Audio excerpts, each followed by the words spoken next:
Cricket মহাকাব্যের নায়ক তিনি। নতুন প্রজন্মের অনুপ্রেরণা, সাফল্যের আকাশ দেখেছেন, তবু পা থেকেছে মাটিতেই। অহংকার তাকে গ্রাস করেনি কখনো। তিনি সচিন টেন্ডুলকার। টিমে সিনিয়র জুনিয়র বিভেদ করেননি কখনো। আনকোরা ক্রিকেটারের দিকে বাড়িয়ে দিয়েছেন সাহায্যের হাত। সেই অভিজ্ঞতার কথাই জানালেন মনোজ তিওয়ারি।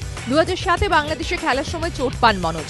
চিকিৎসার সমস্ত ব্যবস্থা করে দিয়েছিলেন সচিনই। ও যখন যাচ্ছিলেন কলকাতা থেকে বাংলাদেশ, কলকাতা এয়ারপোর্ট থেকে আমায় ফোন করে ইঞ্জুরি স্ট্যাটাসটা জিজ্ঞেস করছিল কীরকম আছে ইঞ্জুরিটা। তো আমি বললাম এখন আমায় বিসিসিআই বলেছে বম্বে যেতে, সেখানে আনন্দ যোশীর কাছে অপারেট করাতে হবে।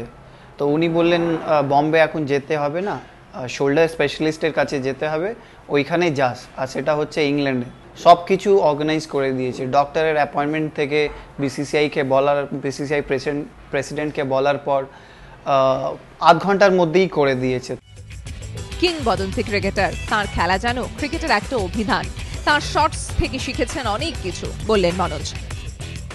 যেভাবে ও নিজের কেরিয়ারটা আজ পর্যন্ত খেলেছে, ওইটা তো দেখে অনেক কিছু শেখা যায়, কেন মাঠের ভেতরে তো চ্যাম্পিয়ন আছে। আর যেভাবে খাতায় লেখা আছে, যেভাবে বেসিক্সগুলো লেখা আছে, ভাই এইরকম খেলতে হয়, অনেক কিছু শেখার আছে সেখান থেকে। জীবন্ত কিংবদন্তিকে সামনে থেকে দেখা সেই অভিজ্ঞতাও বড় মূল্যবান। 22 গজের যুদ্ধে নিজেকে গড়ে তোলার রসদ, বলছেন মনোজ তিওয়ারি। কুন্তল চক্রবর্তী রিপোর্ট, এবিপি আনন্দ, কলকাতা।